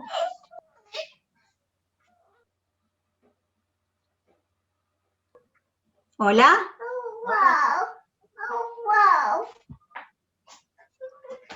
Hola. Hola, no sé si me escuchan. Hola, ¿qué tal? Sí, se te escucha. Perfecto. Quería en realidad dividirlo en 3 partes, lo que quería decir rapidito para no sacarles tiempo. Primeramente un agradecimiento a Germán, me ha parecido completamente exquisito todo lo que ha compartido con nosotros. La verdad que me siento muy identificada con todo lo que hablaste. Y hace unos par de días leí una nota que circuló muchísimo de un papá que se hacía cargo de cuidar a su hijo solo, que se hacía cargo porque la mamá no estaba. Fue una nota que recorrió muchísimo y conversaba esto, pensaba esto de que hablábamos del patriarcado, cómo no sale que la mamá cría solo sus hijos y le hacen una nota a cada una de las mamás que se hacen cargo de sus hijos, que los crían solas, que pagan todos, toda la escuela, la facultad, y los crían hasta grandes y no les hacen una nota individual a cada mamá. Pero es como que este detalle de que era un padre solo, porque esto que hablabas vos, de que la mamá no puede abandonar a sus hijos, la mamá no puede no hacerse cargo, esto tan remarcado, ¿no? Primeramente eso. Y en segundo lugar, esto que hablábamos hace un rato, del tema de las violencias, yo coincido con vos. Yo soy una persona que sufrió violencia de género por mi esposo, por mi pareja en ese momento, y en el momento en que yo, como vos decís, me afiancé, dije no, yo no te permito esto, es donde él empezó con el tema de la violencia física, ya los golpes y todo eso. Yo creo que es el quiebre de la mujer en donde se posiciona y dice, no, esto yo no lo quiero para mí, en donde empiezan, por ejemplo, ese remarque de hacer la denuncia, de esa primer denuncia, es donde empieza todo esto a producir esto que vos decías, el crecimiento de la violencia en el hombre, que luego lleva a violentarte físicamente en la calle, y bueno, si las cosas no se van de las manos, como vos decís, se puede llegar al femicidio. Yo creo que es exactamente como vos lo dijiste, lo he hablado en terapia durante mucho tiempo, y la realidad es esta, es que en donde la mujer se marca, hace ese quiebre, dice ese no, hasta acá te permito, es donde produce en este hombre que logra, o sea, no logra tolerar que vos le des el freno a la situación y provoca después, desencadena en esto tan complicado. Así que yo la verdad que considero que exactamente lo que dijiste es la realidad. Y te agradezco, la verdad, todas tus palabras, te agradezco, fue la verdad exquisito todo lo que compartiste con nosotros, y bueno, les agradezco a todas, estoy disfrutando muchísimo de estos encuentros, y bueno, agradezco a Claudia Carpintero por permitirme la palabra. Muchas gracias. No, nada que agradecer.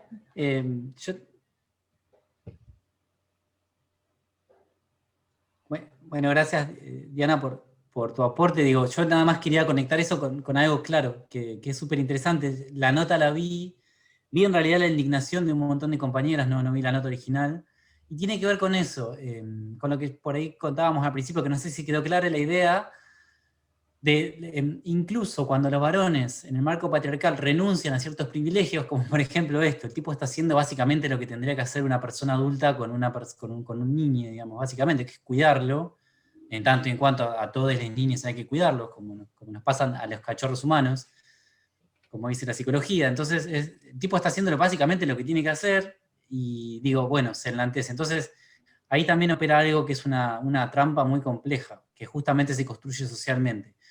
Un varón que renuncia a un privilegio o que se pone en pos de otra cosa es enaltecido.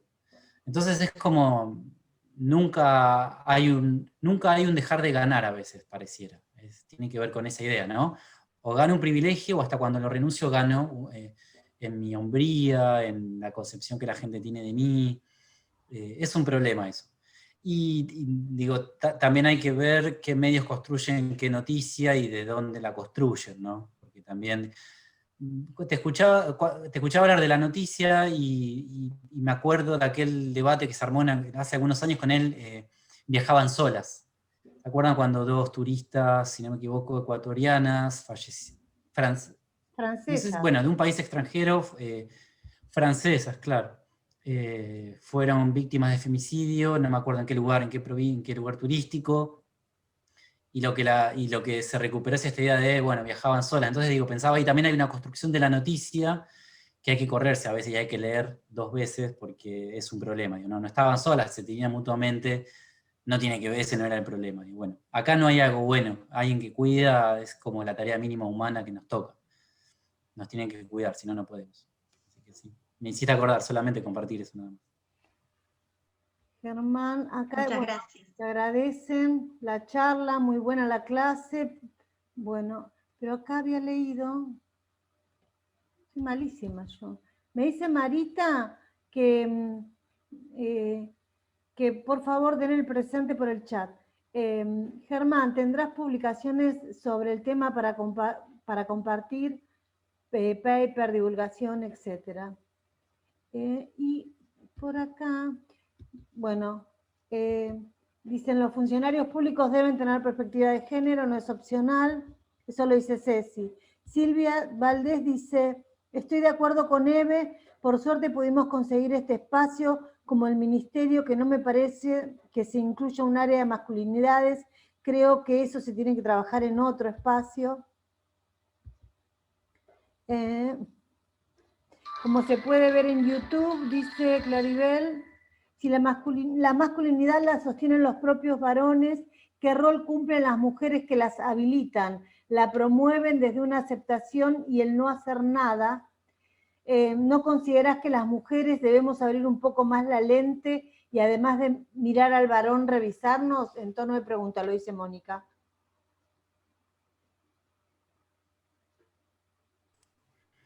Esto es para otra charla y ponerse a hablar 2 horas más. Digo, sí, cuando hablamos de los feminismos, justamente quienes debemos ser sujetos y quienes debemos ser deconstruidos no son solamente los varones, también son las mujeres, por esta cuestión de que no es una cuestión de la genitalidad o de la corporalidad en sí mismo, digo, ¿no? Lo que yo decía al principio, es decir, también hay prácticas masculinas llevadas adelante por mujeres.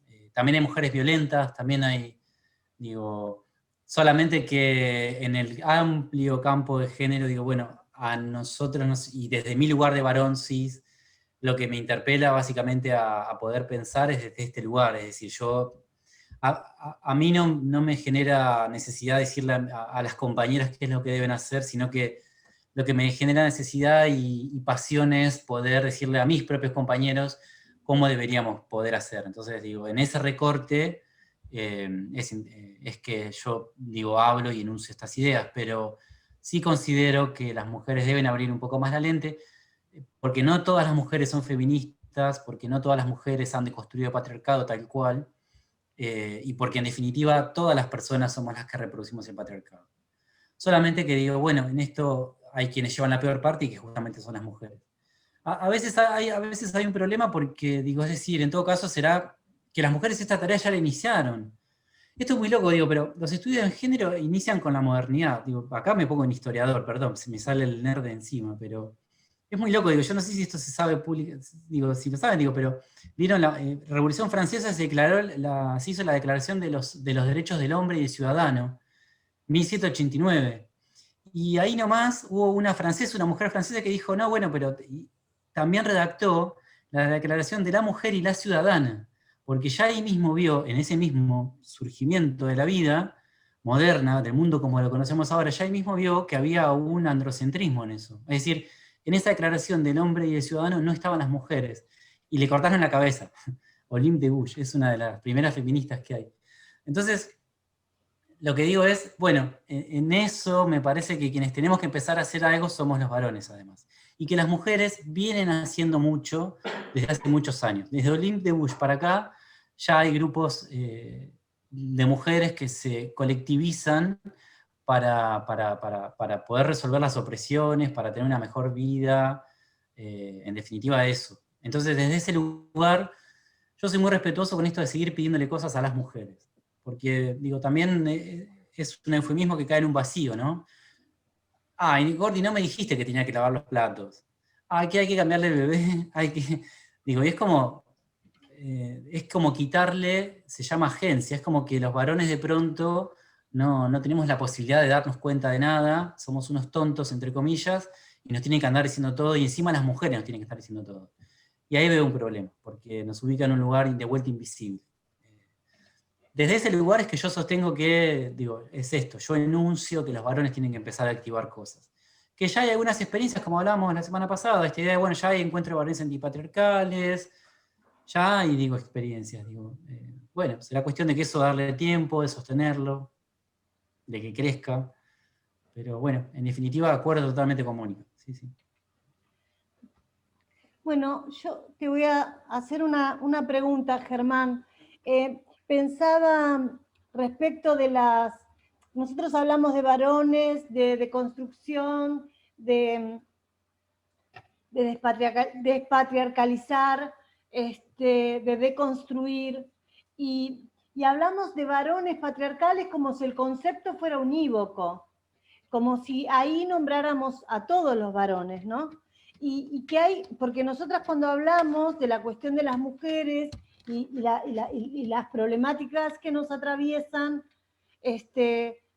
por los roles de género que cumplimos en esta sociedad, por el género que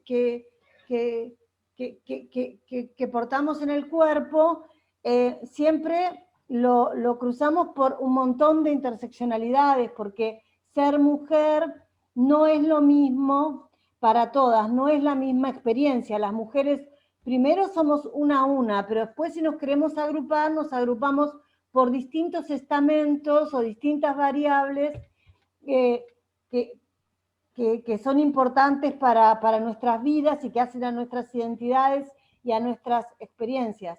Con los varones pasa exactamente lo mismo, ¿no? Porque hablar de masculinidades y y de varones violentos y de violencias que ejercen los varones, también me parece que ahí hay que hacer esas salvedades, ¿no? Que es necesario.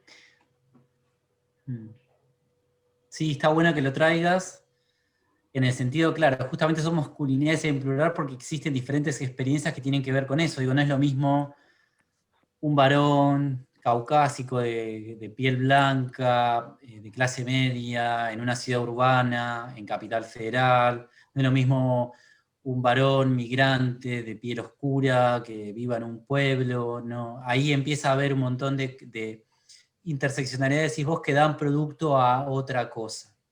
Lo interesante es que cuando hablamos de masculinidades, más allá de las diferentes expresiones que adquiera, lo que hay en común es la idea del privilegio, esta idea de, en definitiva, bueno, pueden salir a la vía pública sin correr riesgo, ¿no? Eso, en definitiva, es interesante para poder analizar en cada experiencia concreta. Yo no tengo el dato de toda la provincia, pero en definitiva, en cada experiencia masculina de la provincia habrá algunas sutiles diferencias, pero en todas va a haber algún lugar de privilegio que es lo que acompaña a estas masculinidades, por más de que adquiera expresiones diferentes. Entonces, ahí está bueno lo que traes, porque además de ayornarse, existen diferentes situaciones. Y en definitiva, hasta el varón más oprimido por otros varones, es decir, aquel varón, imaginemos, voy a tirar una imagen muy cliché, muy burda si se quiere, pero imaginemos el grupo de varones de la escuela donde siempre está el alto, el que tiene el que tiene esos parámetros de belleza hegemónicos que hay que cumplir, no sé, el que es alto, el que es enaltece, el que le va bien en la escuela, y siempre hay uno que es gordito, petizo. Entonces uno podría decir, bueno, ese varón que no cumple ciertos parámetros de belleza, en definitiva, es oprimido por aquel que sí, ¿no? Entonces, pero en definitiva, hasta el varón más oprimido por otros varones va a tener un lugar de privilegio, va a tener un mejor pasar o un pasar más liviano que la mujer más privilegiada. Eso es algo eso es lo que tiene de núcleo duro la masculinidad y que no va cambiando, y que es a partir de ahí que la podemos empezar a definir. Ese es el corte que me parece interesante hacer, digamos. Cómo la experiencia unívoca que pueden llegar a tener las mujeres tal vez sea la opresión, por ejemplo, ¿no? Para pensar un paralelismo.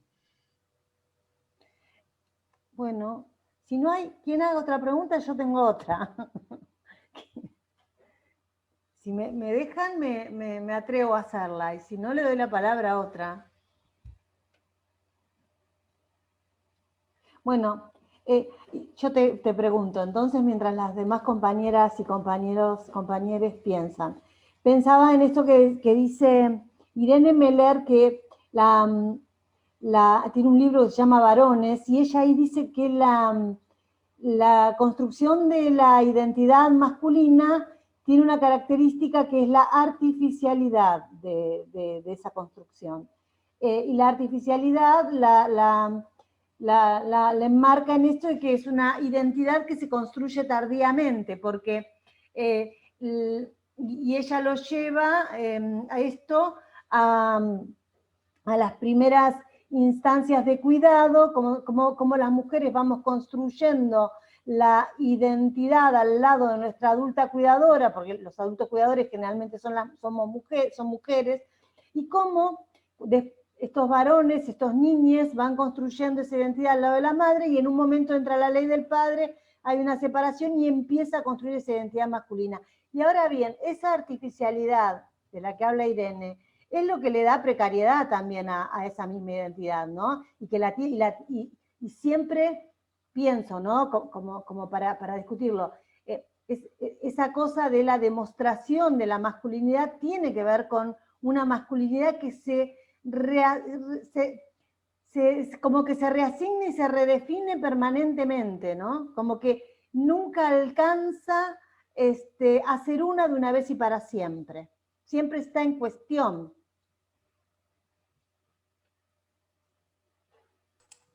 Sí, a mí ese libro es muy bueno. Si les interesa el tema, nada, vayan a comprarlo porque no tenemos regalías con esto, pero es muy bueno el libro. la idea de que eso tenga que, la idea del varón siempre aprueba, la idea de la artificialidad de la identidad masculina, la idea de que si no se está demostrando se cae, la idea de no caer en la duda, es súper interesante porque eso es lo que nos demuestra que es una construcción social y que eso es lo que nos demuestra que puede ser deconstruido. Es lo que también en otra perspectiva Butler llama como la performatividad de género, esta necesidad de que esto tenga que ser repetido cotidianamente, periódicamente, y que tenga gente que lo revise. Hay otros que me están mirando cómo camino, cómo hablo, cómo me visto, qué digo. Hay otros que son como guardianes del patriarcado que me están aprobando y que yo todo el tiempo tengo que estar rindiendo. Entonces eso, que exista eso, es lo que nos permite entender de que ahí hay algo que no es estable, no es unívoco, no es de una vez y para siempre. Ahí hay algo que es modificable justamente. Entonces, o sea, la idea es como esa lección que yo tengo que estar aprendiendo todos los días. Si yo tengo que estar todo el día sobre la lección, quiere decir que no la aprendí. Entonces ahí, en ese lugar, es la grieta, miren qué palabra horrible pero o es una palabra hermosa, mal usada que nos remite a cosas horribles, pero ese es el punto para entrarle a esto, ¿sí? La idea de que los varones, en definitiva, sean tan débiles en el sentido de que tengan que repetir y actuar todo el tiempo su identidad, bajo riesgo de caer, si no en la feminidad, es lo que nos da la pauta de que ahí hay mucho para hacer, digamos, y que ahí le podemos entrar, digo, ese es el intersticio. Bueno, como dijo Diana Falatovich, exquisito. Una charla exquisita. Súper recomendada. Perdóname, y otra cosa, y ya me callo, porque digo, pero me quedé acordando de lo que dijiste vos de Meller, porque también tiene otra cosa que, esta idea, fíjense qué loco que es la masculinidad, porque nos da la vida una mujer, nos cría en los primeros meses una mujer, por un estereotipo nos cría en toda la juventud una mujer, nuestra madre, es decir, nuestra madre nos da luz, nuestra madre nos da la teta, luego nuestra madre nos cría, porque nuestro padre no está nunca, y nuestra hombría se define aparte, o sea, básicamente llegamos a vivir gracias a una mujer, y nuestra hombría se define por una mujer, porque es decir, si yo estoy con muchas mujeres es que soy un gran varón. Ahora, fíjense que las ubicamos en el lugar, para la masculinidad la mujer es una cosa, que yo puedo matar, le extraigo servicio. Digo, eso es paradójico, eso es artificialidad pura, eso es precariedad, digamos, eso es para tenerlo bien en cuenta. Cuando haya que entrarle también ese es otro punto, digamos. No, nada, me acordé de esa reflexión y la compartía porque no... Pero es eso, ¿no? Le debemos la vida a una mujer y sin embargo la menospreciamos. Sí. Ahí claro, está pidiendo la mano, la palabra. Vos sabés que recién cuando escuchaba el comentario de él, vos sabés que recordaba en mi vivencia cómo una mamá también puede formar este masculino violento de alguna forma. En mi caso, dos cosas que me dijo la mamá habiendo pasado toda esta situación de violencia. En primero, que tuviera cuidado con mis hijos, porque si él era violento, mis hijos iban a ser violentos, porque lo llevaban en la sangre. Una conducta que es completamente equívoca. Vos imaginate que si no, entonces nosotros no podríamos ir cortando un montón de cosas de nuestro árbol genealógico, lo llevaríamos en la sangre eternamente y no nos permitiría progresar como personas. Ya tendríamos como inculcado dentro de nuestro ADN un genoma violento que va a hacer que los chicos sean golpeadores. Y otra conducta que era de parte del padre, que yo tenía que estar, supongamos, en mi casa, no podía salir, y él tenía que volver de trabajar y yo tenía que estar, si no estaba, bueno, chau. Y era algo que se lo había inculcado su papá, que él era el macho de la casa, era el hombre de la casa, y yo tenía que cumplir esto y esto, porque era el lugar del hombre. Entonces, yo creo que también es cierto esto que recién hablaba él, de cómo ellos mismos inculcaron dentro de su crecimiento, ¿cierto?, en su infancia, cómo le fueron inculcando esto que después produce ese quiebre y provoca en él esa violencia, porque volvemos a lo mismo, esto es una cosa que se va construyendo con tiempo, que él al verse de que del otro lado no recibía las cosas como él las quería, se encontraba con esto que provocaba después su violencia. Entonces, como por más, como vos decís, de que somos criados por mamás, de que salimos de un útero, de que tenemos todo ese desarrollo, cómo nosotros mismos sin darnos cuenta podemos provocar una conducta machista, ¿cierto?, en nuestros propios hijos. Hasta en las nenas, por ejemplo, cuando son chicas se les compran la palita y la escoba, ¿cierto? Y el hombre es el que sale a trabajar y la mujer es la que limpia. Antes, por ejemplo, nosotros cuando éramos chicas no se nos ocurría decirle a tu hermano varón que fuera a lavar los platos. Las mujeres se encargaban de la mesa, los platos, ¿cierto? Es parte de la crianza. Entonces el enfoque diferente que podemos hacer para que las infancias crezcan realmente sanas, de decir que no hay lugares reales de posición de la mujer y del hombre, que todos podemos hacer esta naturalización de lo cotidiano, ¿cierto? Gracias. Bueno, ahí ahí quedan reverberando cosas que dice Diana, ¿no? Primero, no sé, Germán, pero las mujeres, que nosotras maternemos, no somos las únicas instancias de socialización.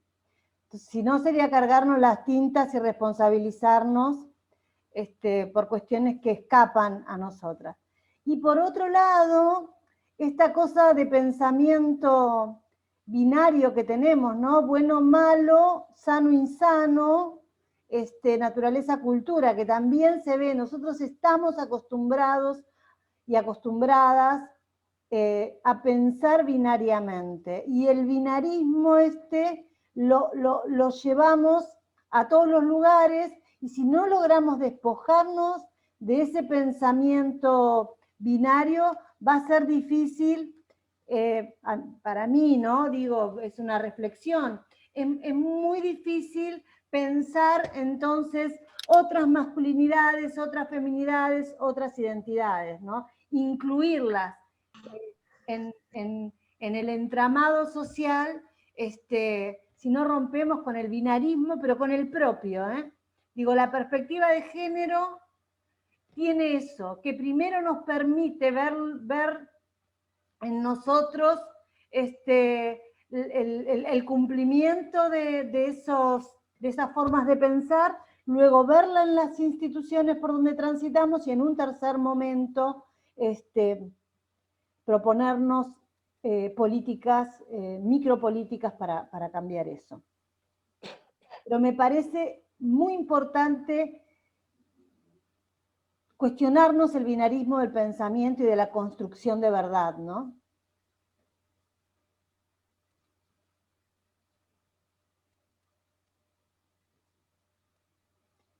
Bueno, no sé, Germán, unas palabritas para cerrar, entonces, si nadie tiene más preguntas. Anda por ahí Marita, que también si quiere decir algo, por favor.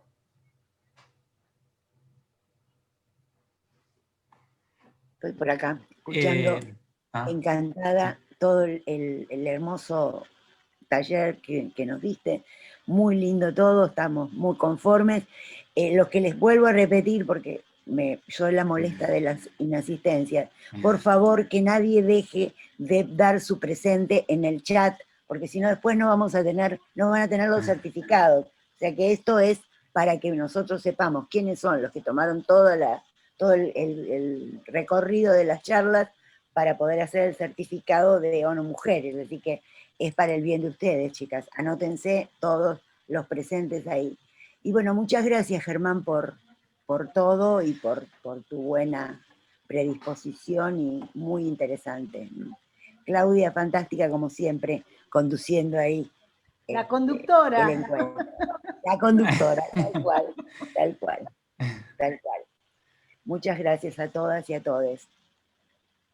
Germán. Bueno, de mi parte nada, agradecerles el espacio y un saludo grande. Vi por ahí por el chat que había lugares impensados para mí que podían estar acá conectados, así que nada, la pandemia tiene estas cosas locas buenas, digamos, dentro de lo poco que hay, esta posibilidad de encuentro. Así que gracias por la escucha respetuosa y atenta, gracias por el intercambio y gracias por la invitación a Claudia. Y bueno, nada, es para seguir, sigamos pensando. Exacto. Tenemos el teléfono de Germán, así que no lo vamos a dejar tranquilo, lo vamos a traer. Nada, muy agradecidas, seguir reflexionando.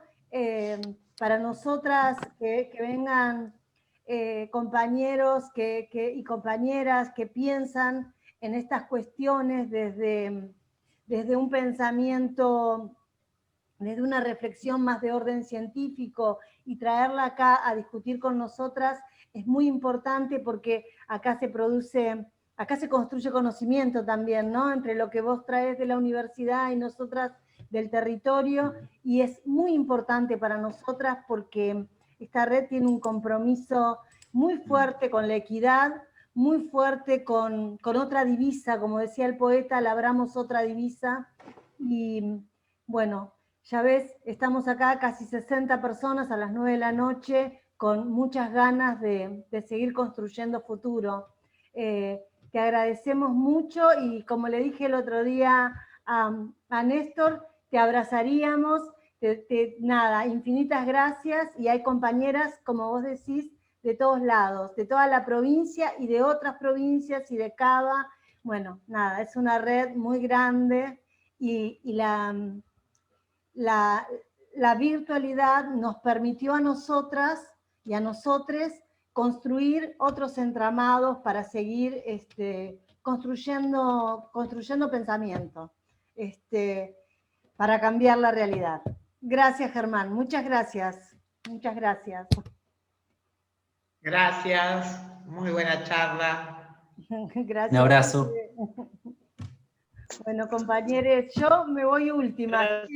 Nada, Sí. damos por concluido esto, reagradecidos, y agradecidos a Germán, y a Marita, y a Bernarda, y bueno, a todas las compañeras que hacen posible, porque atrás de esto hay toda una organización que se la cargan al hombro la licenciada María Beatriz Müller, mi amiga, mi compañera, nuestra compañera, y Bernarda Diamandi, otra compañeraza que queremos mucho, que sin ella esta red tecnológicamente no funcionaría.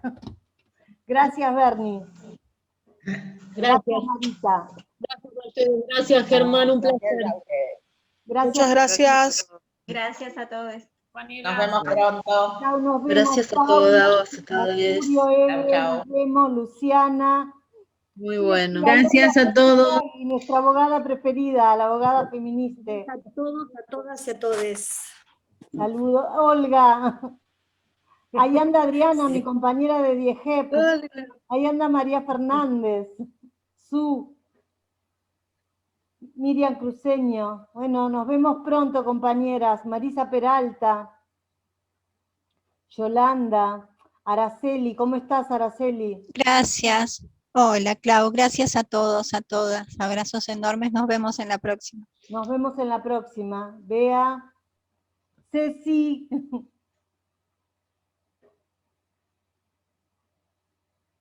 Bueno, voy cerrando esto, compañera. Mónica Galván, Diana Falatovich, una genia, de Olavarría. Gracias, Claudia. Gracias, Germán. Un beso a todas. Un besote. Claudia Cadri, Alejandra Francia, Carranza Candela, Cari, Su, Adriana, mi compañera de DIEGEP, ya lo dije, María Fernández, Yolanda, Gladys Villalba, otra compañeraza. Gracias, Gladys. Ahí estaba... Por ahí, bueno, Mirta, Melina Porollán, las compañeras del oeste, de la Red de Mujeres de Morón, Silvia Valdés, Estela Moscovich de San Martín, Sol, Hermandad Peronista, Evelyn, mi querida Evelyn, de las Insurgentes, las Magdalenas Insurgentes. Bueno, nos vamos despidiendo, compañeras. Muchas gracias. Nos vemos el próximo lunes. Adiós. Gracias, Marita. Gracias, Su. Gracias, Clau. Querida. Chao. Adiós. Adiós.